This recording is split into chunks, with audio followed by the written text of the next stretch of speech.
Bien, le quiero agradecer mucho a la presencia de mi invitado de hoy, que es el doctor Juan Carlos Portugal, abogado de la presidenta Dina Boluarte, en varios casos. Doctor, bienvenido, gracias por estar en el programa. Gusto, un placer estar contigo. Gracias por la ¿En cuántos invitación. casos defiende a la presidenta Boluarte? ¿Cuántos son?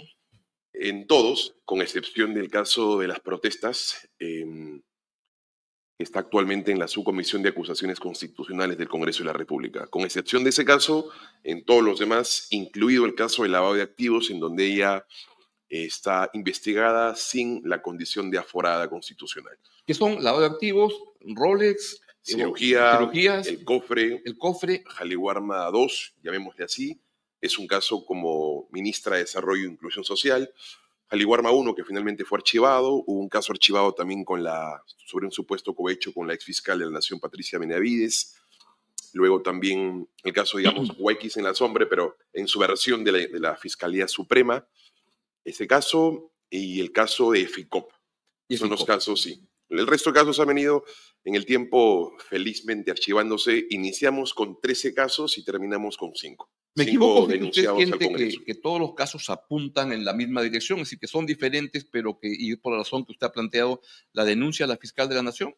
A ver, nosotros no hemos reaccionado ante el Ministerio Público y ante el Congreso de la República a través de estas denuncias por la decisión de la fiscal de la Nación, porque finalmente uno puede entender que la fiscal tiene una tesis distinta a la nuestra y que finalmente la conducen a esa decisión, sino por la forma en cómo se ha construido la investigación para llegar a ese momento. Dos ejemplos bastante puntuales.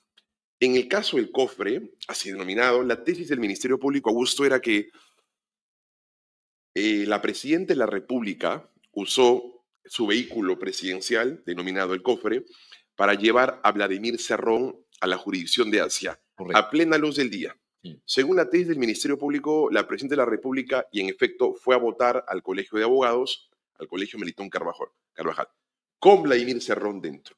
Y luego fue hacia la jurisdicción de Asia con Vladimir Cerrón dentro, con el conductor de apellido Montalvo, que tras bambalinas finalmente reconoció que no fue en Mykonos en donde la deja, sino en otro condominio, y además con una agente de seguridad denominada La Sombra.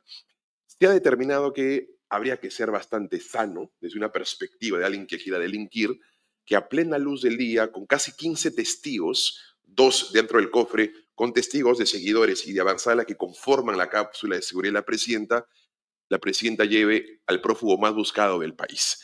Sin embargo, habían 2 testigos que desde la perspectiva nuestra eran absolutamente importantes y también hizo eco a la fiscalía, los que supuestamente estuvieron en un condominio en la jurisdicción de Asia. Nunca los llamaron. El presidente de la Junta de Propietarios de ese condominio nunca fue citado, pese a que en 2 ocasiones no asistió y le faltó el respeto al Ministerio Público. Nunca lo condujo de grado o fuerza y el Ministerio Público tampoco insistió a gusto en la entrega de la información respecto a qué propietarios, residentes o visitantes estaban en esas fechas en las que supuestamente la presidenta albergó a Vladimir Cerrón. Entonces, se ha construido una denuncia constitucional sin actos de investigación que no solamente son importantes, sino determinantes. Como determinante, segundo ejemplo del gráfico, en el caso de la cirugía. Correcto. Se hizo todo un show respecto a que la presidenta de la República no había firmado 3 decretos supremos. Y como consecuencia que no firmó 3 decretos supremos de los 91 que firmó, ahí estaba la consecuencia que le impidía poder ejercer el cargo. Y por tanto, esa pericia grafotécnica, en el hipotético caso, Augusto, de que determinaba que esos 3 decretos no corresponden al puño y letra de la presidenta, ahí está el daño de servicio y por tanto está aprobado el delito de abandono del cargo. Sin embargo, Augusto denuncia sin estas pericias que eran determinantes para probar el criterio objetivo que es el abandono del cargo. Entonces, situaciones como esas han decidido de parte mía, aconsejada a la presidenta, de denunciar a la fiscal de la Nación porque se ha construido casos sobre la base de actos de investigación inconclusos que han terminado finalmente en una denuncia constitucional. Pero incluso entiendo que la Fiscalía pueda tener una motivación política, y la verdad que el Ministerio Público en estos años ha demostrado que tiene una motivación política por todos lados. ¿No es un exceso denunciar a la fiscal en algo que al final es su prerrogativa de iniciar una investigación? Sí, pero en la medida de que no se relaje el derecho a la defensa, que no se relaje el derecho a la equidad probatoria y al plazo razonable. Permíteme explicarte esto último. Según nuestra justicia ordinaria, porque hoy el tribunal podrá decidir otra cosa, Según nuestra justicia ordinaria, entiéndase el Juzgado Supremo de Investigación Preparatoria y la Sala Penal de Apelaciones de la Corte Suprema de Justicia, que es el hábitat judicial de la Presidenta de la República en condición de aforada, ha determinado que el plazo de investigación para la Presidenta de la República es de 8 meses. Es decir, estamos frente a un plazo razonable a la inversa.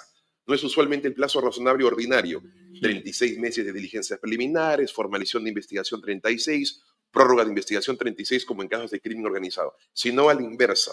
En buen cristiano, un plazo razonable corto, brevísimo. Si tanto menos o tanto menor es el plazo de una investigación, tanto mayor razón para hacer todos los actos de investigación, tanto de la defensa como el Ministerio Público. Y la Fiscalía no le agrada hacer los actos de defensa, no le agrada hacer los actos que propone la defensa. Por ejemplo, en el caso del enriquecimiento ilícito, que también ha denunciado, hay un análisis pericial que es único en la historia. Es el primer análisis pericial en donde se determina enriquecimiento ilícito por 450 soles mensuales, por 700 soles mensuales, por la siguiente conclusión. Hace un análisis metodológicamente mal empleado. Realiza un análisis de enriquecimiento ilícito mes a mes, Augusto. Bajo esta lógica, si Juan Carlos Portugal es presidente del país y gana, imaginemos, 15.000 soles, y yo compré algo de 15.600 soles, 600 soles es el desbalance patrimonial. Si yo gano 10.000 soles y compré un auto de 12.000 soles, 2.000 soles es el desbalance patrimonial. Así, hasta Bill Gates tiene desbalance patrimonial. Lo que yo compro en el mes no es exclusivamente con el pago de mi sueldo del mes, claro, sino de mi saldo inicial. Ese saldo inicial de las cuentas anteriores no ha sido analizado y es determinante para evitar este tipo de circunstancias. Iniciamos con casi 670.000 soles de supuesto enriquecimiento. Terminamos con 52.000 soles. Le dije a la fiscal, quiero contrainterrogar a tus peritos. Verbum document non potens. El documento aguanta todo, la pericia aguanta todo, las conclusiones aguantan todos. Sin embargo, la palabra puede sincerar las conclusiones y permitir una hipótesis distinta a la conclusión. Y no me permitieron interrogar. Entonces, hay una serie de situaciones, como el caso Jaliguarma II, en donde la Presidenta de la República, por ejemplo, fue citada para este lunes. Y el día de hoy, viernes, nos recalifican los hechos de imputación, nos recalifican los delitos para el lunes. Tuvimos un día hábil para preparar la defensa. Y el jueves de la próxima semana vencía la investigación. Tuvimos 4 días para presentar actos de descarga de imputación. Por esa situación que particularmente considero que no se debe dar en el Ministerio Público, que entiende un tiempo esta parte en la historia de la Fiscalía, es la Fiscalía académicamente más precaria con la que yo he podido litigar, y no estoy faltando de respeto, estoy haciendo un termómetro estrictamente de crítica académica. Por esas razones, violación del derecho a la defensa, violación del plazo razonable, trato desigual en la investigación por parte de la Fiscal de la Nación, hemos decidido denunciar a la Junta Nacional de Justicia. Yo tengo la misma sensación, que lo que hay es una politización del caso, pero usted no lo politiza aún más cuando lleva el tema al Congreso para ver si es que ahora denunciar a la Fiscal de la Nación. Lo que ocurre, Augusto, es que y eso es el despiporre político, donde un caso que debería ir por los cauces judiciales del Ministerio Público se lleva a los terrenos políticos y ya se complica todo más. Que es el terreno político, el foro en donde las infracciones a la Constitución y las conductas impropias según a la ley orgánica del Ministerio Público y al Código Procesal Penal exigen denunciar. Si habría una denuncia ante una entidad distinta, tendríamos que acudir a esa instancia. Entonces, el Congreso de la República y la Junta Nacional de Justicia constituyen 2 entidades constitucionalmente autónomas que forman el hábitat para que una persona que siente que han sido afectados sus derechos plantee una queja funcional. Y todo esto se acelera cuando sale de viaje la presidenta a la entronización del Papa, y ahí le caen como 5 denuncias en ese fin de semana. Mira, Montesquieu decía algo que es históricamente cierto, que el funcionario más impopular de una república es el juez, porque las decisiones de un juez no pueden en ningún sentido, Augusto, constituir ánforas electorales. Sus sentencias no pueden convertirse en autos de aplausómetro social para medir el termómetro, la temperatura de la población. El más impopular de la República, para que todos podamos vivir tranquilos, es el juez y también el fiscal. Que debería serlo. En efecto. Claro. Entonces, yo considero, con todo respeto, por estas situaciones que se han construido a lo largo de las investigaciones, que el Ministerio Público respecto a la presidenta nunca tuvo una agenda de la verdad. nunca tuvo una agenda de la investigación, renunció a la investigación. Si tanto me interesa investigar la intervención de la presidenta y la consecuencia abandono del servicio, tengo la pericia y con la pericia pruebo lo que todos estamos pensando. Si tanto me interesa demostrar que la presidenta usó el sagrado vehículo presidencial para encubrir un delincuente con 15 testigos a plena luz del día, entonces llamo a los testigos que determinan la decisión y sin embargo renuncio a la investigación. Entonces, si un fiscal renuncia a la investigación, no es objetivo. Viola el Código Procesal Penal, viola la Constitución. Si un fiscal viola el derecho a la defensa que tiene todo ciudadano, Rodríguez, Boluarte, Portugal, porque los derechos humanos no tienen ni ideología ni rostro, por tanto, viola el Código Procesal Penal y su propia normativa.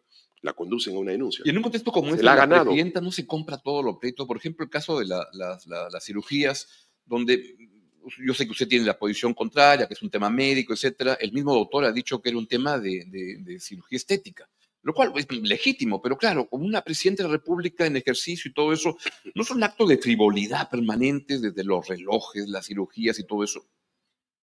Yo he analizado profundamente el caso, por ejemplo, tener un buen reloj, lo que sea, pero se compra todos los pleitos y caen todos los problemas.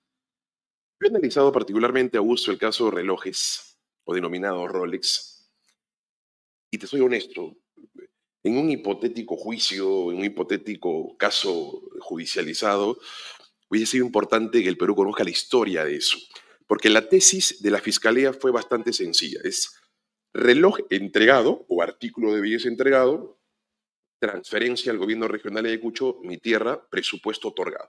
Reloj entregado, presupuesto otorgado. Y se transfirieron 7 partidas presupuestales. Como consecuencia de esa tesis, hubieron 7 artículos previamente entregados. De los 7 decretos supremos, o decretos en general, hay 3 decretos que se dieron en marzo, es decir, no a la primera entrega del reloj que fue en abril. Fue anterior a la primera entrega, con lo cual no estamos bajo la tesis del Ministerio Público. De 7 quedan entonces 4. De esos 4 hay uno que se transfirió presupuesto a todas las regiones, pero nunca se ejecutaron. Es decir, ninguna región ejecutó el presupuesto. Nos quedan 3. De esas 3 hay 2 en donde el gobierno regional de Ayacucho fue el penúltimo y el antepenúltimo más beneficiado.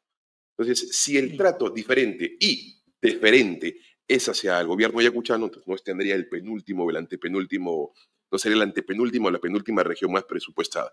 Y el último que queda se dio en un día antes de la supuesta entrega del Rolex. Es decir, el presupuesto se otorgó un día antes de la entrega del Rolex. Por tanto, hay un cisma, un corte de temporalidad de la propia tesis de la Fiscalía. Y yo he logrado profundizar, no soy economista, no soy especialista en presupuesto y en la Dirección General de Presupuesto Público, pero he logrado profundizar que esas transferencias provienen, o esos deseos de transferencia al presupuesto del gobierno regional de Ayacucho, Augusto, provienen desde el gobierno de Ollantumala.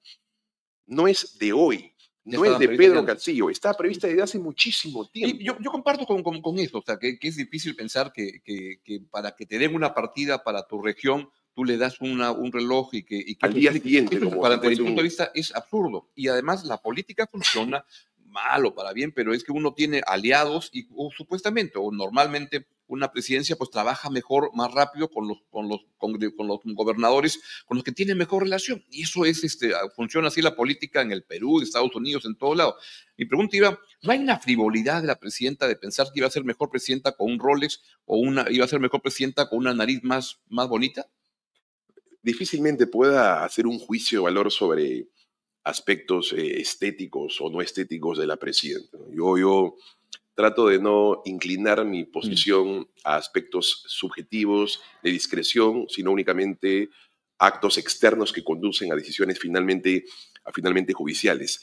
Manejemos incluso, Augusto, la versión de la frivolidad de la cirugía. En el hipotético caso que sea cierto, y yo siempre trabajo sobre hipótesis. Claro.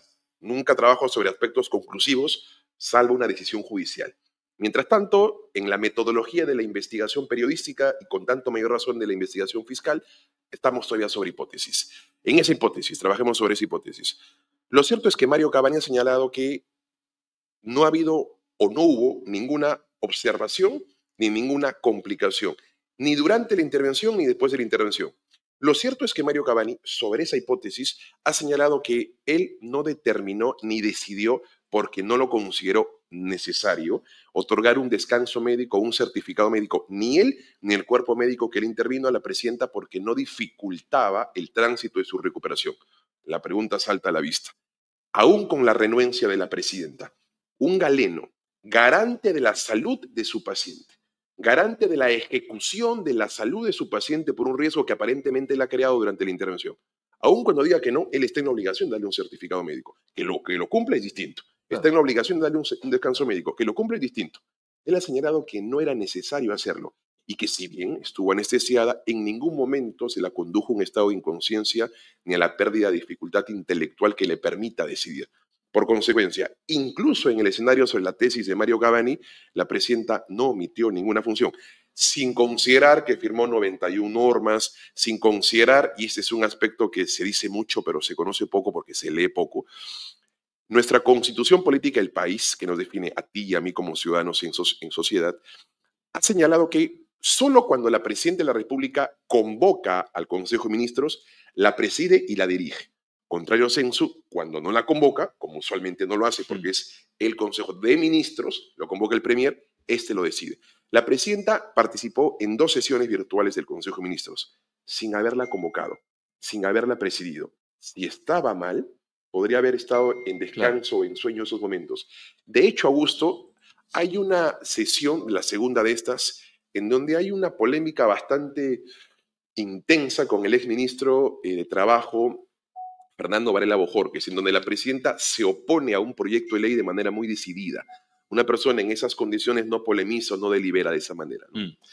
Hay una rama del derecho que en el Perú que ya me parece que está más instalada, que es el derecho o los casos, la rama presidencial, digamos. Y hay toda una, el derecho presidencial. El derecho presidencial, ¿no? Y ahí pues, yo he visto, por ejemplo, que me da gusto escuchar al doctor Nakazaki, porque nunca lo he sentido que que su defensa sea militante del partido, sino que ha defendido a Kuczynski, a Fujimori, a Ollanta Humala, también, y siempre lo hace con la distancia de la parte política y entra en los temas estrictamente. Entonces usted también me parece que lo hace de esa manera, porque, y le pregunto, ¿usted se siente cercano políticamente a la presidenta Boluarte? Y le preguntaría, en la encuesta que se hace en el país, de usted aprueba o desaprueba el desempeño de la presidenta de la República, ¿está con el 2% que la aprueba o el 94% que la desaprueba? Al margen de los casos, que es un tema diferente. No te respondo entonces como abogado, sino claro, como ciudadano. Escuchar. A ver, yo tendría que ver las preguntas de las encuestas. Yo soy una persona... Pero es sencilla. ¿Aprueba o desaprueba la gestión de la presidenta Boluarte? Es que habría que determinar el nivel de preguntas. ¿Y esto por qué, Augusto? Yo trabajo mucho porque litigo en mi carrera. El 85% de los casos penales en el estudio son de juicio. Yo trabajo mucho sobre los interrogatorios, y son preguntas ambiguas, sugerentes, sugestivas, y te dice, ¿la delincuencia está bien o mal en el gobierno? Bueno, aparentemente no está bien. Entonces, pero hay razones o causales que pueden justificar esa decisión. Entonces, si esa es la única pregunta, por supuesto va a salir desaprobada. Sin embargo, si hay otras preguntas vinculadas a otros aspectos, la economía, el transporte, mejoras en las instalaciones ambientales, la respuesta es que sí. Entonces, yo soy muy celoso con mis respuestas a partir de objetivar las preguntas. Y yo no tengo militancia ni camiseta con la presidenta Dina Boluarte. Tanto es así que yo en la actualidad... Que está en el 94% que desaprueba la gestión del gobierno en general. No podría tener militancia por una razón. Porque los clientes pasan, el derecho continúa y las autoridades judiciales siempre están vigentes. Yo actualmente, y no de ahora, hace 3 años defiendo a Ollanta en el caso Club de la Construcción y Gasoducto Sur Peruano. Solo que no me gusta hacer ruido y pompa en mi trabajo. Defiendo a Nadine Heredia en el caso Gasoducto y en el Club de la Construcción que le han archivado. Defiendo a Luis Nava Gitberg, exsecretario del Partido Aprista Peruano. Defiendo a 2 dirigentes fujimoristas en el caso Cocteles. Bien. Defiendo a un congresista de Esfuerzo Popular, al exministro de Justicia Félix Chero. Entonces, soy una defensa multipartidaria, llamémosla así, y creo que hay un común denominador en eso, que soy sacerdote con mis clientes, soy psicólogo con mis clientes y soy abogado con mis clientes. Por eso es que ese nivel de infidencia o de privacidad en ciertos aspectos de profesionales y de mis propios clientes me impiden poder realizar juicios de valor. Una pregunta final en su condición de abogado y sacerdote y psicólogo. ¿La presidenta Boluarte puede gobernar bien con tanto caso cruzado todos los días? Y permíteme identificar esta triada que a veces genera cierto desgaste al momento de oírme.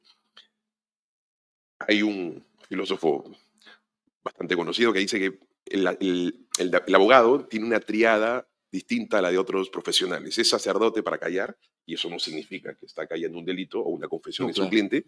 No hagamos uso de la falacia de la falsa generalización.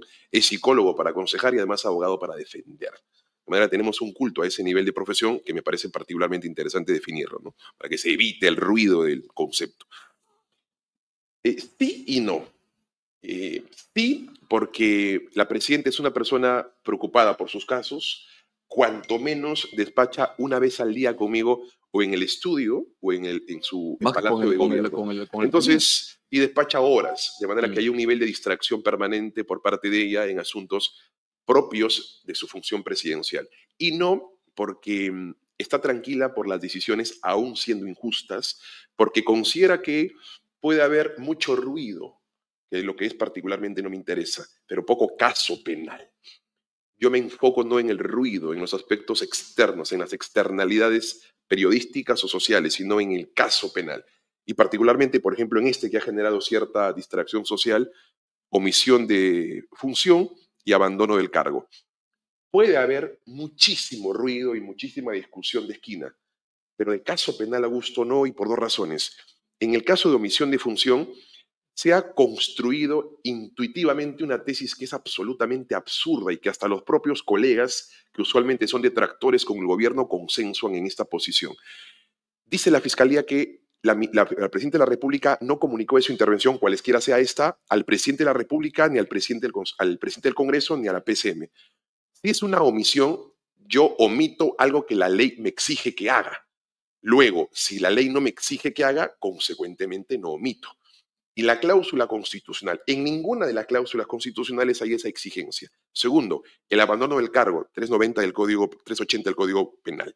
El que con daño al servicio es un delito de resultado, no de medio. No dice como en los delitos de contaminación ambiental, el que pudiendo causar, el que podría causar, el que pudiendo causar un daño, el que probablemente causaría, no dice el que causa un daño, es decir, hay un resultado. Y hasta ahora el Ministerio Público no ha identificado cuál es ese daño. Por eso puede haber mucho ruido, y ciertamente lo admito, pero caso penal ninguno. Pregunta final nada más para una respuesta breve. Entonces, no el psicólogo, el cura o el abogado, el ciudadano, Portugal, ante la pregunta sencilla de aprueba o desaprueba la gestión del gobierno de la presidenta Boluarte, ¿está en qué rubro? ¿O prefiere no responder la pregunta? Sí, como lo sostuve en 2 medios de comunicación, yo apruebo el gobierno de la presidenta por la valentía de seguir gobernando un país en esas condiciones, pudiendo haber optado por la ley del menor esfuerzo, renunciando y dejando finalmente al descalabro social. Doctor Juan Carlos Portugal, le agradezco mucho que haya venido al programa para exponer los puntos de vista de la defensa de la presidenta Boluarte. Placer, además quería conocerle. Muchas gracias por la invitación.